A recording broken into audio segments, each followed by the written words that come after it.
Hi, I'm Dave Sherwood, the CEO of Bibliu. I'm here to introduce you to Campus Convos, the podcast where we discuss all things tech and education.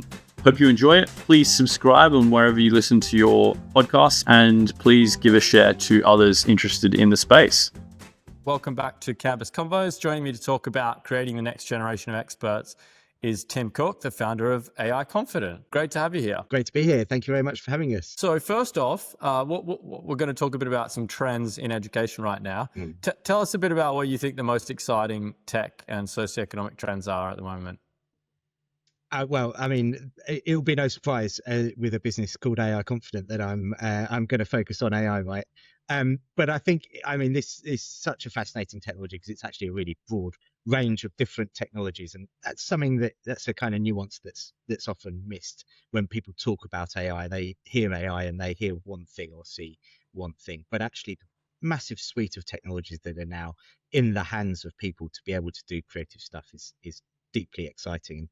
I think the thing that excites me more than anything is that ability just to speak using natural language, to speak something into being, is now in the hands of everybody. And what that unleashes is a power to create amazing and sometimes quite personal learning experiences. And no longer is the power of how we share information only in the hands of the person sharing that information, but also the person on the receiving end of the information can now change that information up in ways that suit them and really suit their own learning style and learning journey. So we have this great opportunity for not only educators to change up how they deliver learning experiences for people, but also for people who are on the receiving end of it to also have some control about how they receive information.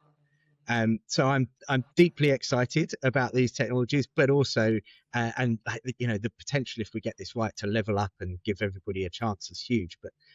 But I fear there's also every chance that we get this moment wrong, right?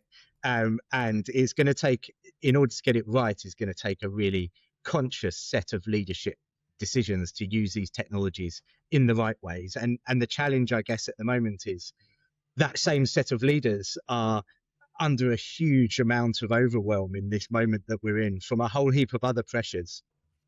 And alongside all of that, they have to work out not only how to bring AI technologies into the organization and reshape what they're doing within the organization, but also respond to everybody else's use of these technologies and all the pressures that it's bringing on academic integrity and everything else as well.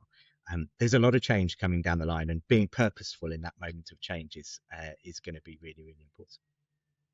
Totally. And also, the AI is getting quite good at suggesting what to prompt in a fairly personalized manner as well. So it's really, I guess, making it it's incredibly accessible compared to, say, Google search for learning something.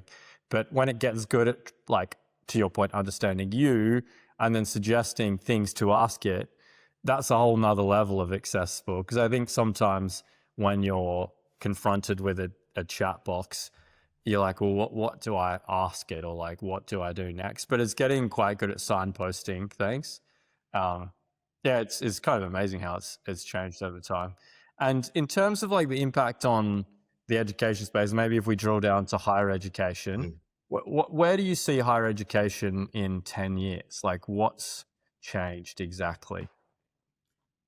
It's a massive question, right? Because these technologies, we only need to look back 2 or 3 years, and the technological landscape was completely different around AI technologies. So where higher education goes over the course of the next 10 years is going to be fascinating. As I said, there's a bunch of other kind of pressures and challenges around the sector and that aren't solely AI related, and been a lot in the news lately. But I think looking at it kind of through an AI lens, I have this phrase now. We've titled the podcast "The Next Generation of Experts." There's a real challenge around how we create the next generation of experts in a world where organizations and businesses in particular are looking to have staff who are prepared to work as the expert plus AI and be AI enabled in everything that they do. But creating that next generation of experts is a real challenge for organizations because we have these technologies that at the same time can be amazing for learning, but can also completely circumvent the learning process altogether. And there's a real challenge for higher education institutions to think through how we use these technologies in ways that enable and support that learning process, and make sure that we design the learning environment in ways that can't be gamed, or where AI can't kind of overtake that learning experience. And there are a number of different approaches to that. I think my least favorite approach, in fact, the one that I often recommend against, is a detect and penalize approach, right? I think we already know it is incredibly difficult to for either humans or technology to detect the use of AI. And any part of a academic process that involves testing for knowledge is going to be gameable with AI technologies. And so there's a lot of thought that's going to need to go into changing up the academic process and how we assess people in particular. But as much as possible, that mustn't be about detect and penalize. That must be about reshaping on the one hand, the level of demand that we have of people in a subject. I think we can expect more of people because, if you go into workplaces right now, we do a lot of work with businesses, they are expecting more of people. I've worked in businesses where the CEO or the leadership team have gone, there is now no excuse not to come to a meeting fully prepared, knowing everything about that client, even if you've not met them before, because you now have at your fingertips that capability to come and do that. So translating that into the higher education world, what more can we expect of people in terms of the output that they get, how far they can get in their assignments, the depth of work that they can do? I think there's a kind of opportunity to ask for more sometimes, but I think also reshaping where we test for knowledge and how we test for knowledge is going to be really, really important in order to make sure that people in the workplace in the future have the right level of expertise, because we are going into a world, we are already at that world for certain businesses, where people are managing teams that are made up of both humans and AIs, right? And that is definitely, you think about the people who are in higher education right now, when they're in leadership roles in organizations, there is a really good chance they will manage teams made up of humans and AIs. And they're going to need the expertise in their sector, in their segment, wherever they're working, in order to be able to know what questions to ask the AI, how to challenge it, how to know when it's giving them a dud answer, in order to perform that role effectively. So expertise is still going to be deeply, deeply important in the world that we're going into. But how we create that next kind of generation of experts is a huge challenge for the higher education sector. Totally. And thinking about, so I guess there's one side, which is, are we going to need universities to learn, or can we just learn with AI and get jobs that way? So that's like one half of the question, like the relevance for universities. And I think you're probably leaning down the path of like, well, if universities adopt tech, there's probably like some middle ground there where universities adopt AI. But then the other side of the coin is like, will there even, like in say 20, 30 years, will there even be any jobs left to train us for? Like obviously most people, 90% of people go to university to upskill to get a good job. But will that be a relevant pathway if all the jobs are automated? So interested to hear your perspective on these things. Yeah, and I'll come at the first one and see if that leads us into the second one, that question of what is the role of a higher education institution. I mean, the first thing I would say is, if you look at what businesses are recruiting for now, there is already a noticeable shift to recruiting in the liberal arts sector, to recruiting for some real deep human skills rather than deep tech skills. So that's kind of one angle of it, is businesses already starting to recognize that the skills that we need in people is actually that ability to understand the human messiness of the world around us, right? And the more that we can give people the skills to identify that there is a problem, that there is a challenge, and work with the humans in the world around us to articulate that problem, we now have at our fingertips the technology to be able to solve that problem at an order of magnitude that we just didn't have only 2 or 3 years ago, right? So giving people that skill to understand the human messiness around us and spot things that need solving, I see that being kind of the last thing that goes, if you like, to AI, because actually that's the thing that us humans are great at. Understanding that nuance of the world around us, understanding the context that we're in, understanding how other humans are interacting in this space and where there might be problems or challenges that we need to solve. So I think certainly in the kind of short medium term, a set of skills that are much more around kind of socio-emotional skills, understanding how people interact with one another. And so I think an environment like a higher education institution where actually a lot of what we do is about bringing people together and solving problems multidisciplinary approaches, and building some of those other skills that come around the learning, I think is actually really deeply important and going to remain deeply important into the future. And that's kind of my segue into your question of like what jobs are going to be left here, right? Is I think the jobs that go last are definitely going to be those that require a lot of human interaction, human engagement, human understanding. But I think we also have to be very careful not to assume that the jobs as we see them today are the jobs that those jobs will just go, and that there'll be no other need for any additional work or value created on top of that, right? I think what we have at our fingertips is a technology that allows us to do more.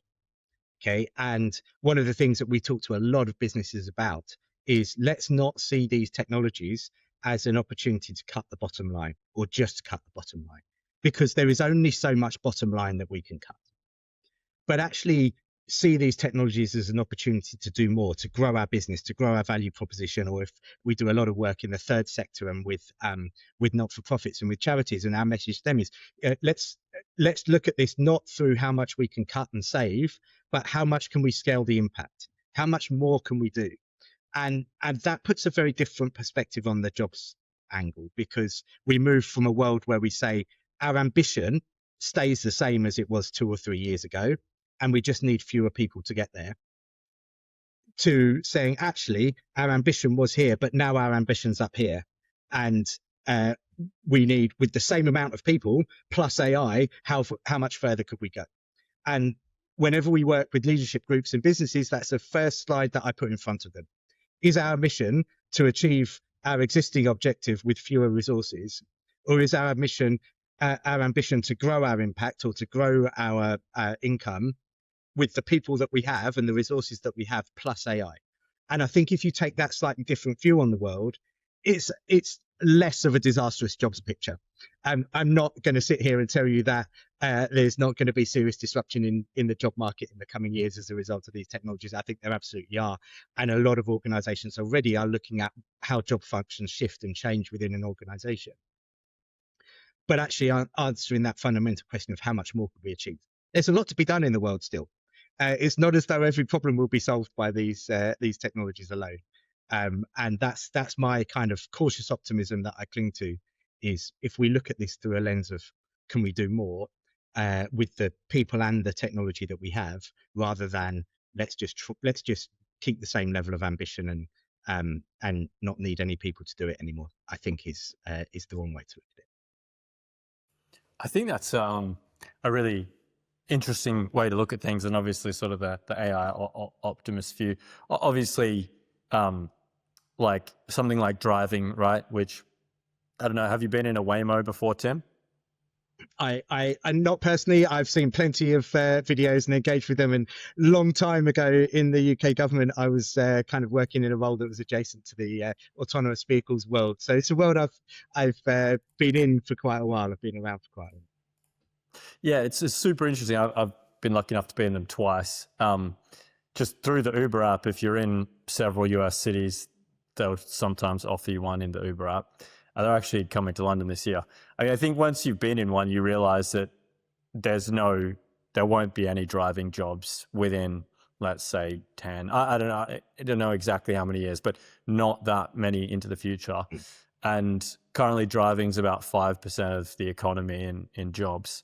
So I think definitely there'll be big shocks, sort of like we saw going back into the Industrial Revolution, where, millions of farmers had to move to the cities to get factory jobs because farm jobs weren't viable anymore. I think that will be quite a difficult period.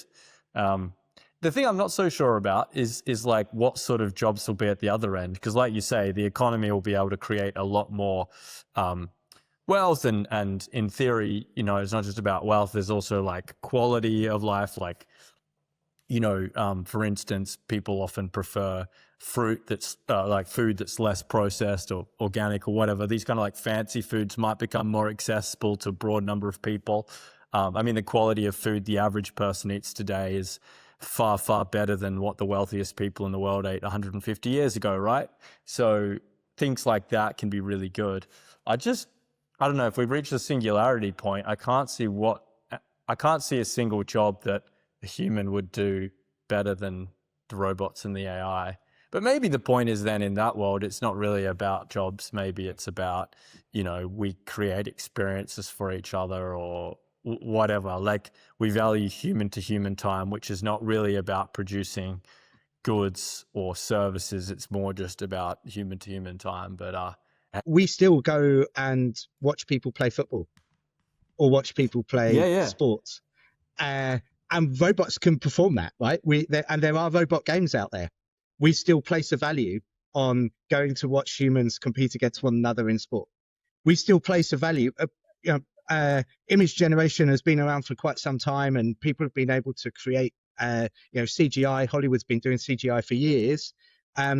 We still value going to a museum and looking at human-created artwork. We still value going. The electronica music's been around since the 80s. We still value going to listen to humans play music.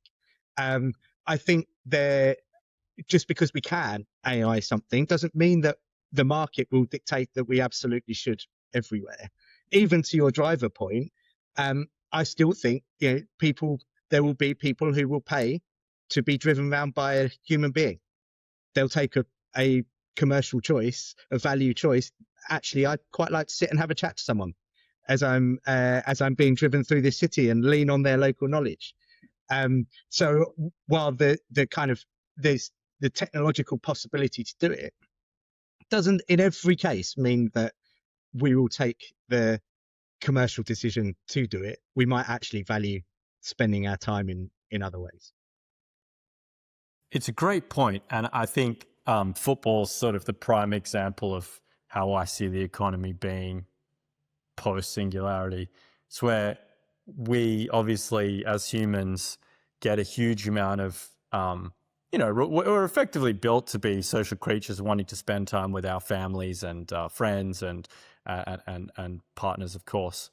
And so I think the other things we're going to want to do more of, and football's a good example where, yeah, you're right. You know, we could be watching robots play football, or we could be watching people on performance enhancing drugs play. But people really just want to see like what another person is capable of. And I think that applies to a lot of things. Art, obviously a lot of food is sort of tied to the human experience, like who made it and these kind of things. So maybe we all just end up in these more sort of creative, sporting, human to human things. Theater, obviously.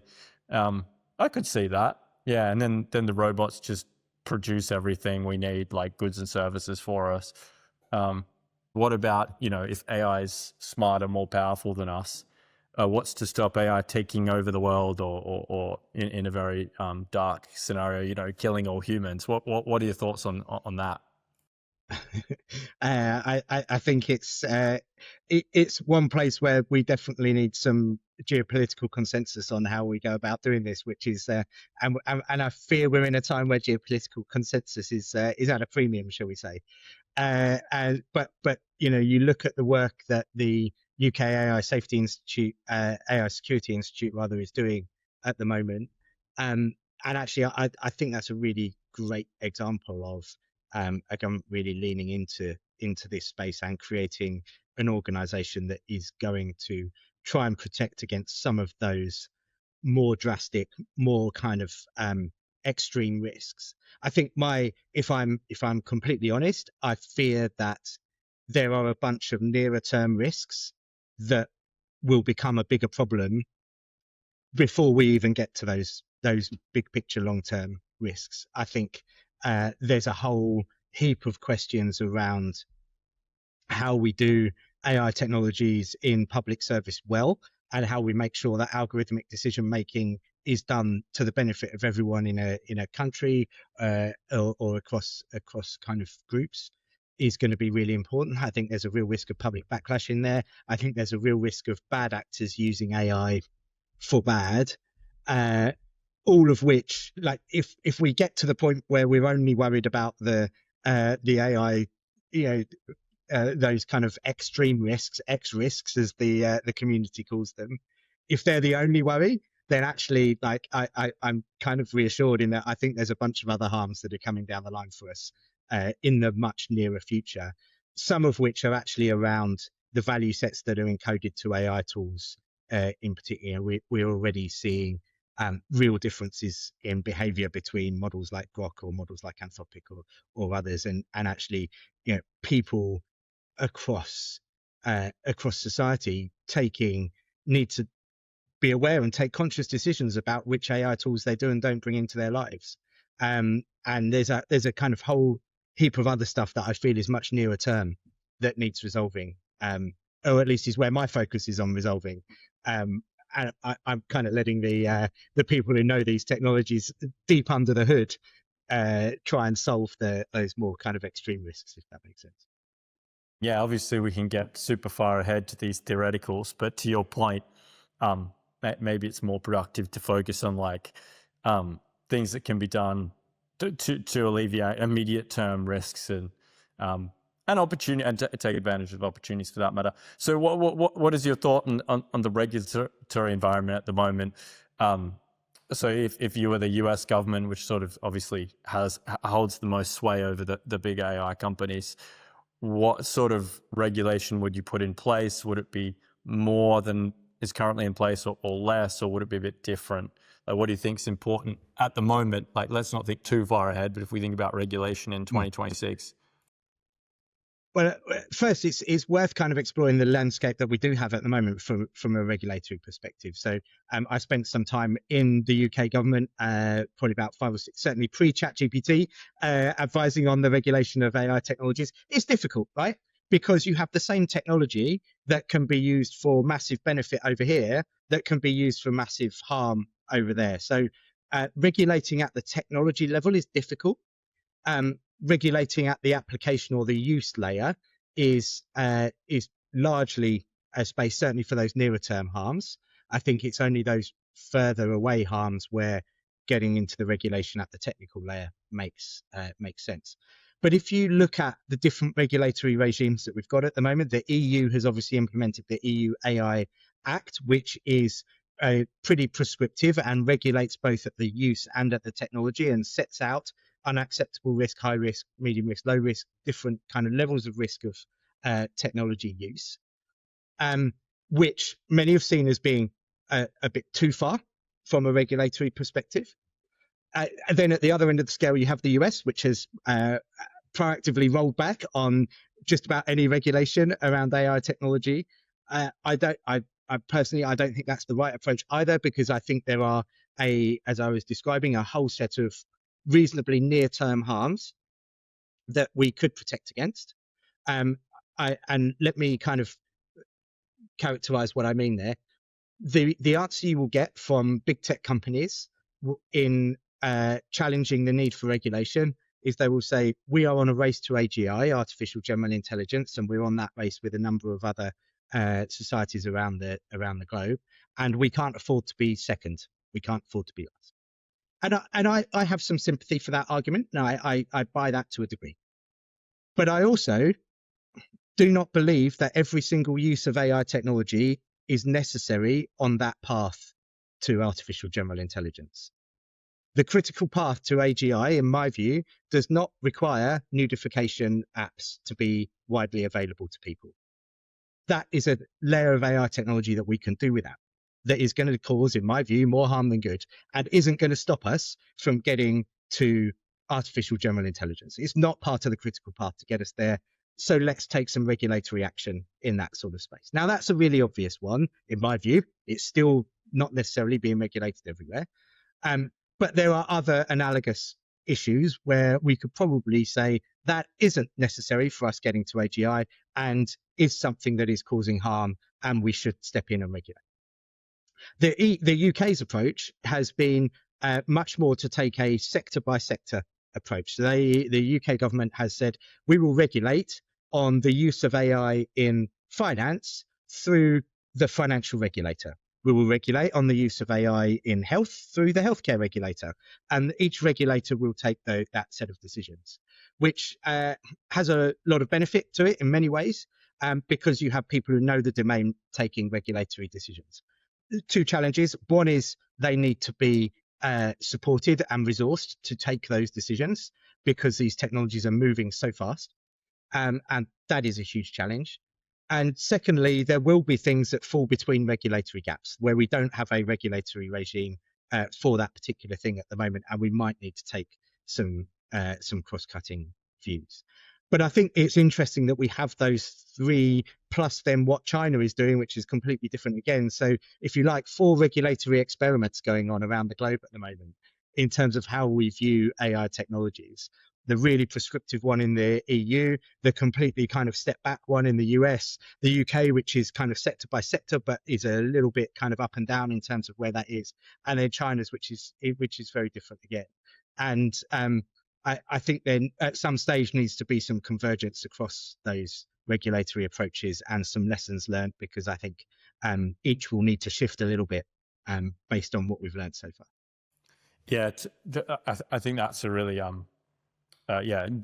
broad kind of take on where things are in the regulatory environment. It's also quite interesting, you touched on this, EU typically is quite forward on regulating, but actually, all of the kind of core decision making and the technology and the economic benefits are concentrated in the US, in Texas and California specifically. So yeah, really kind of interesting how countries are going to manage that dynamic of like, well, if these 4, 5, 6 companies are generating all of the interesting technology and corresponding economic benefit, how does say Australia or France manage that? And not just from a regulator perspective, but also from an economic one too, right? So interesting challenges ahead for sure. And do you think there'll be like multiple waves of types of AI technology? Because if we think back to, let's say, software, you obviously had sort of the initial wave of software on the personal computer, which became quite mainstream and quite a big market. Then you had the internet come along. You have sort of like the initial like internet enabled software. Then you have the smartphone and phone enabled software. So, and then do you think we'll have these like multiple waves of innovation with AI where there's like quite different bits of technology?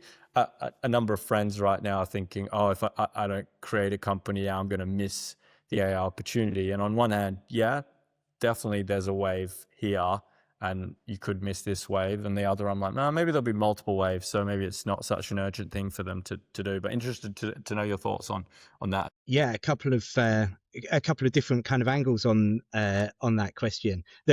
Definitely to your waves. I mean, let's go back to a pre-chat GPT world, right? AI technology has been around with us for a long time. They've been shaping our society for quite some time. Machine learning technologies are entirely why my social media algorithm, social media feed looks very different to your social media feed. Deep learning technologies are what's enabled us to do biometrics on our phone and facial recognition on our phone. These technologies, we've had waves. They have come at us in waves.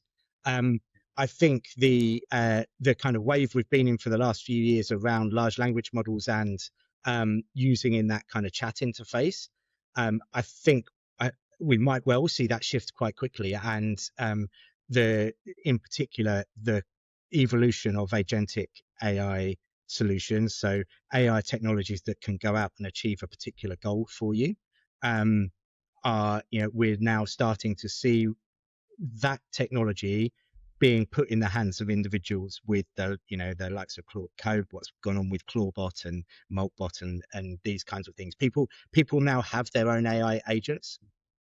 And I think the next wave will be about how on earth do we manage a world where we all have our own AI agents and whose interest is that agent acting in, at the most simple level, and also what that does to software and technology, right? So first thing, building apps. I mean, it's quite ironic that one of the first uses for a lot of these AI technologies has been people spinning up apps, right? Some of which is great because it's really kind of undercutting massive software SaaS models that are really quite expensive and enabling people to build bespoke stuff. But actually, the likelihood is that eventually AI agents and agentic ability will completely skip the app market altogether. And let me give you a really simple example. I live in Southeast London. If I had my own personal AI agent and was able to say to it, tell me when the next train is into central London and book me a ticket, and into my inbox would appear the ticket booked, then what's happened to the app that I used to use to book that ticket, and how has that process been circumvented, and how has that happened? But then the question of whose interest is my AI agent working in? Is it working in my interest and getting me the cheapest ticket, or is it working in the interest of the train company and getting them the most expensive ticket for me to buy, or is it working in the interest of a third party ad provider in getting me a ticket that takes me past a certain venue? And then what happens when my AI agent interacts with your AI agent and we're trying to arrange a meeting or trying to negotiate a particular price? Whose benefit are those two agents working in? And then you kind of scale that out across society. It's going to be an increasingly and incredibly kind of messy space, and is partly why I'm saying, let's not focus too much on the stuff that's the X risk, the stuff that's miles away. Actually, we've got a lot of really knotty stuff coming down the line at us really soon. And certainly coming back to human roles, the understanding of AI governance and how we govern technologies like that and the implementation of them across society, I think is going to be fascinating. And is certainly a space that we're looking to lean more into as well as a business, is helping organizations work that governance piece out, because the world will quickly move from, have you got a generative AI policy that protects your staff against safe use and etc., to how do you manage safely and securely a range of AI agents that are operating in and around your business or your organization, not just the ones that you have in your organization, but how do they interact with other people's agents as well? It's going to be a fascinating world. Absolutely. Like, there's so many different moving parts. I mean, we talked about like the future of jobs, and how the economy is going to look, different regulatory environments. Yeah, some days I wake up and I'm like, I just have no idea what the future is going to look like. But very important that we're thinking about it, preparing for it. Yeah, and enjoying some of the positives that come. Like, I've found Perplexity personally outstanding instead of Google search for actually coming up with really good, well-researched answers for information, gathering things that I might have previously asked an intern to do. Gamma's been great for building slides. I know my team are really big on Claude, particularly Claude Code. I actually did vibe code a very basic app, not with Claude Code, with Replit and 4, which was super cool.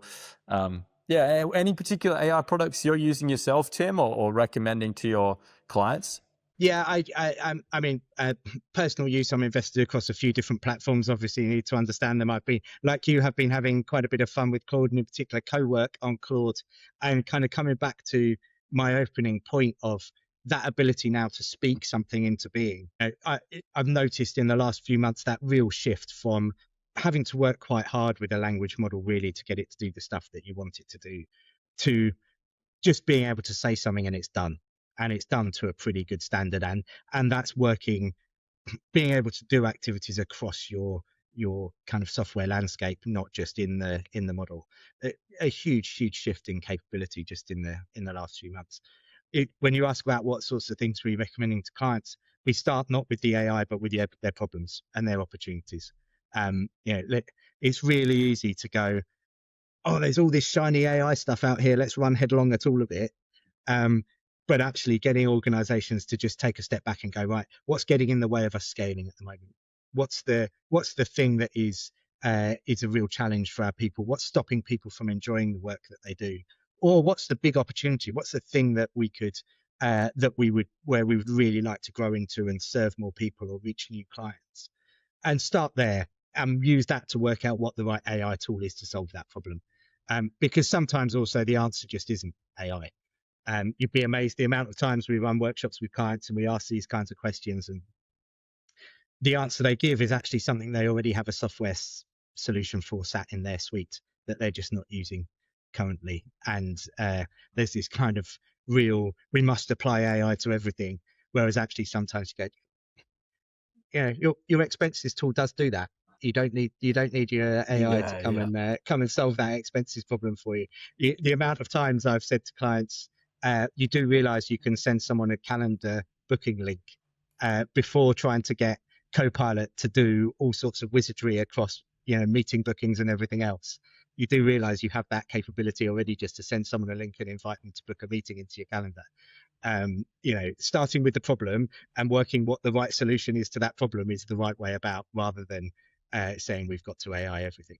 It's actually a really good point. My co-founder Daniel, who's gone off to build his own company, he always used to say, because ops commercial team would be like, oh, can you just automate this for us? Like ask them to do some custom code. This is before AI.